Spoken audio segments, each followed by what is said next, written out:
Halo adik-adik kelas 9 SMP. Di video kita kali ini kita akan bahas mengenai persamaan kuadrat. Oke, nah persamaan kuadrat ini merupakan materi yang aplikatif banget adik-adik ya, makanya wajib kalian kuasai. Oke, salah satu contoh penggunaan persamaan kuadrat di dalam pelajaran fisika misalnya ya. Oke, kalau kalian menendang bola, kemudian bolanya itu membentuk lintasan berbentuk parabola, maka dengan persamaan kuadrat kalian akan bisa menentukan detik keberapa bola tersebut akan menyentuh tanah. Oke. Bentuk umum persamaan kuadrat. Oke, bentuk umum persamaan kuadrat yaitu AX kuadrat tambah BX tambah C sama dengan 0. Oke, A-nya sebagai koefisien X kuadrat, B-nya sebagai koefisien X, dan C-nya sebagai konstanta. Dan adik-adikku, A, B, C ini merupakan bilangan-bilangan real. Dan satu hal nih adik-adik, bahwa A di sini tidak boleh sama dengan 0. Oke, contoh nih. Tentukan A, B, C pada persamaan kuadrat berikut. Yang pertama, 2x kuadrat tambah 3x tambah 4 sama dengan 0. Oke, A-nya kita lihat berapa nih adik-adik? Oke, A-nya adalah 2, B-nya adalah 3, dan C-nya sama dengan 4. Contoh berikutnya, 4x kuadrat tambah 5x sama dengan 0. Oke, kita lihat, A-nya berapa? 4, B-nya 5, C-nya 0. Loh, kenapa 0? Oke, adik-adikku, kalau ini kita tulis lengkap, maka menjadi 4x kuadrat tambah 5x tambah 0 sama dengan 0. Nah, berarti C-nya sudah jelas ya, C-nya adalah 0. Oke, contoh berikutnya. 4x kuadrat min 9 sama dengan 0. Oke, kita lihat, A-nya adalah 4, B-nya ada nggak? Ada dong, tapi nggak kelihatan ya. Oke, B-nya sama dengan 0 dan C-nya sama dengan min 9. Mungkin masih ada yang bertanya-tanya, kok B-nya 0? Oke adik-adik, kita tulis lengkap. Ini bisa kita nyatakan 4x kuadrat plus 0x dikurang 9 sama dengan 0. Oke, jelas ya, berarti B-nya sama dengan 0 ya. Dan terakhir, 4x kuadrat tambah 2x sama dengan x min 5. Nah, ini belum sederhana adik-adik. Ruas kanannya belum sama dengan 0. Berarti ini harus kita sederhanakan dulu. Menjadi 4x kuadrat tambah 2x. Nah, yang x min 5-nya kita dorong nih ke ruas kiri. X kita pindah ke ruas kiri menjadi min x. Negatif 5 kita pindah ke kiri menjadi plus 5. Ya, ruas kanannya berarti tinggal si 0 sekarang. Oke, berarti ini menjadi 4x kuadrat ditambah, nah 2x dikurang x itu kan sama dengan x ya adik-adik ya. Berarti plus x ditambah 5 sama dengan 0. Ini sudah bentuk umum ya. Dengan mudah kita lihat A-nya adalah 4, B-nya adalah 1, dan C-nya adalah 5. Oke adik-adik, di dalam persamaan kuadrat ada istilah akar persamaan kuadrat.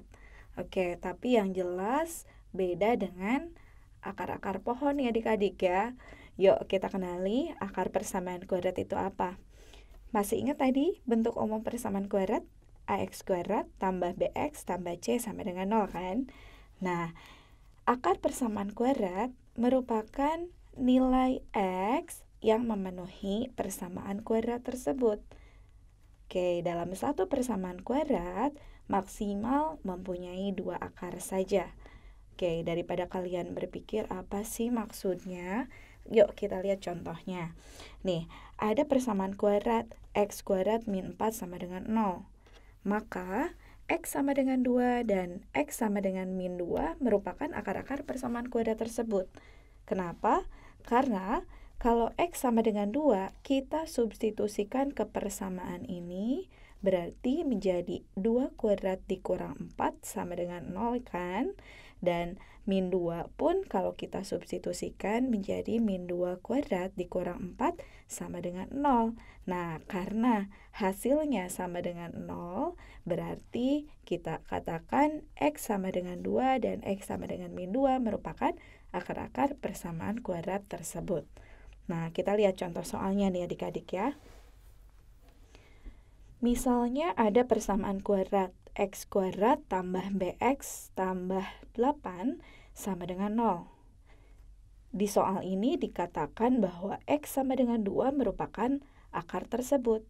Pertanyaannya adalah B-nya berapa katanya? Nah, opsinya yang A min 6, B-nya min 4, C-nya min 2, dan D-nya 2.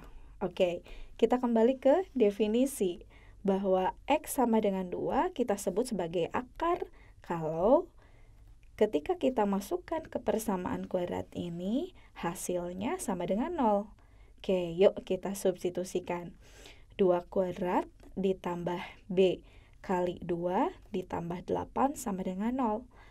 Sama dengan 4 tambah 2B tambah 8 sama dengan 0. Oke, kemudian kita peroleh 2B tambah 12 sama dengan 0, 2B sama dengan, nah 12-nya pindah ruas berarti min 12 ya. Berarti B sama dengan min 12 dibagi 2. Berarti kita peroleh B-nya adalah min 6. Berarti jawabannya apa adik-adik? A. Adik-adik tentunya penasaran gimana cara mencari akar-akar persamaan kuadrat. Oke, 3 cara yang mau kita bahas yaitu teknik faktorisasi, teknik melengkapkan kuadrat sempurna, dan rumus kuadratik. Yang pertama kita bahas adalah teknik faktorisasi.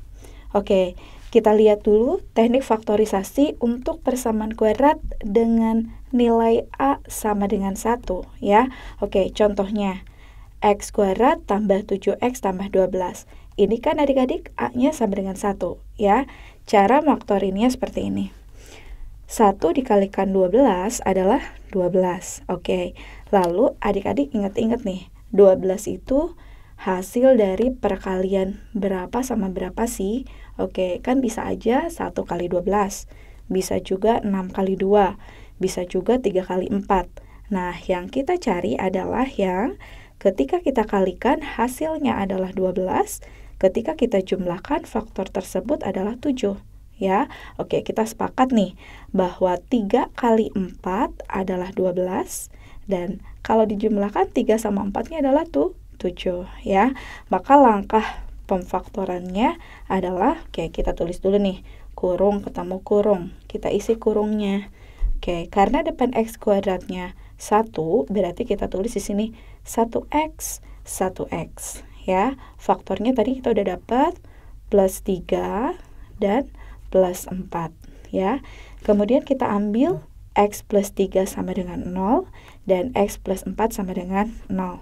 Dari X plus 3 sama dengan 0 kita dapat X-nya sama dengan, oke, pindah ruas ya, plus 3-nya berarti jadi min 3. Begitupun dengan X plus 4 sama dengan 0, berarti X-nya kita ambil sama dengan berapa?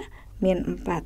Nah, X sama dengan min 3 dan X sama dengan min 4, ini merupakan akar-akar persamaan kuadrat. X kuadrat tambah 7X tambah 12 sama dengan 0. Oke, selanjutnya kita lihat teknik pemfaktoran untuk persamaan kuadrat dengan A tidak sama dengan 1. Oke, contohnya kita mencari akar-akar persamaan kuadrat dari 2X kuadrat tambah 7X tambah 6 sama dengan 0. Oke, kita lihat kan depan X kuadrat nih 2 ya, berarti ini tidak sama dengan 1. Oke, cara faktorinnya gini adik-adik. 2 dikalikan dulu dengan 6, berarti kan 12 ya. Oke, nah 12 ini kita cari faktornya berapa kali berapa yang hasilnya 12. Ketika dijumlahkan faktornya tersebut adalah 7. Oke, berarti 3 kali 4 ya, sama dengan 12. Kalau dijumlahkan kan hasilnya sama dengan 7. Oke, langkah pemfaktorannya seperti ini adik-adik. Seperti biasa, kita tulis dulu kurung sama kurungnya. Oke, nah karena di depan X kuadratnya adalah 2, maka kita tulis di sini 2X, 2X. Oke, nah faktor yang 3 sama 4-nya kita masukkan sekarang ke dalam kurung. Berarti menjadi 2X tambah 3 dan 2X tambah 4. Bedanya dengan yang A-nya 1 adalah 2 ini akan membagi pemfaktoran ini adik-adik ya. Oke, ini kita bagi 2. Nah, sekarang kita lihat pembagian 2 ini kan bisa aja 2X plus 3 yang dibagi 2, atau bisa juga 2X tambah 4 yang dibagi 2. Tetapi kalau kita ambil 2X tambah 3 yang dibagi 2, kita nanti terkendala dengan pecahan ya adik-adik ya. Maka 2 yang ini akan membagi 2X plus 4 ya. 2X plus 3-nya tetap kita ambil 2X plus 3, dan 2X-nya kita bagi 2 menjadi X, kemudian 4-nya kita bagi 2 menjadi 2. Sehingga kita ambil 2X plus 3 sama dengan 0, dan X plus 2 sama dengan 0 ya. Oke, 2X-nya sama dengan min 3, berarti X-nya sama dengan min 3 per 2 ya. Dan dari X plus 2 sama dengan 0 ini berarti kita peroleh X-nya sama dengan min 2. Oke nih, adik-adik, gimana cara maktorin untuk persamaan kuadrat yang bentuknya AX kuadrat tambah BX sama dengan 0 ya. Atau kita lihat di sini berarti C-nya 0. Nah, contoh nih, tentukan akar-akar persamaan kuadrat X kuadrat min 8X sama dengan 0. Oke, ini mudah banget nih adik-adik ya. Konsentrasi, yuk. X kuadrat min 8X sama dengan 0. Yang ini X pangkat 2, yang ini X pangkat 1. Berarti keluarkanlah X pangkat 1 ya. Oke, dalam kurung, karena ini X kuadrat, berarti kan kita tulis X. Karena X dikali X hasilnya X kuadrat ya. Oke, kemudian ini min 8X, X-nya sudah dikeluarkan, maka tinggal si negatif 8 ya. Oke, kita cek X dikalikan X, X kuadrat. X dikalikan min 8, min 8X. Nah, dari sini X-nya berarti sama dengan 0. Kemudian dari X min 8 sama dengan 0, kita peroleh X-nya sama dengan negatif 8-nya pindah ruas ya. Berarti sama dengan 8 ya. Oke, sehingga kita peroleh akar-akarnya adalah X1 sama dengan 0 dan X2 sama dengan 8. Oke, selanjutnya kita bahas mengenai teknik faktorisasi untuk persamaan kuadrat yang berbentuk AX kuadrat plus C sama dengan 0. Contoh, tentukan akar-akar persamaan kuadrat 4X kuadrat min 9 sama dengan 0. Yuk, kita mulai. Kita tulis dulu kurung-kurungnya ya, sama dengan 0. Lalu coba kita konsentrasi ya. Akar 4 berapa? 2 kan? Oke, kita tulis di sini 2X, kemudian 2X. Yang satu plus, yang satu minus ya. Akar 9 berapa adik-adik? 3 kan? Oke, kita tulis di sini 3, di sini 3. Oke, yuk. Dari sebelah sini kita ambil 2X plus 3 sama dengan 0. Berarti 2X sama dengan min 3. Sehingga X-nya adalah min 3 per 2 ya. Dari sebelah sini kita ambil 2X min 3 sama dengan 0, 2X sama dengan 3, dan X-nya sama dengan 3 per 2. Oke, berarti kita dapat sekarang akarnya nih, yaitu X1 sama dengan min 3 per 2, dan X2 sama dengan 3 per 2. Oke, mudah kan adik-adik ya memfaktorkan dengan teknik faktorisasi. Oke, teknik yang kedua dengan melengkapkan kuadrat sempurna kita bahas di video berikutnya.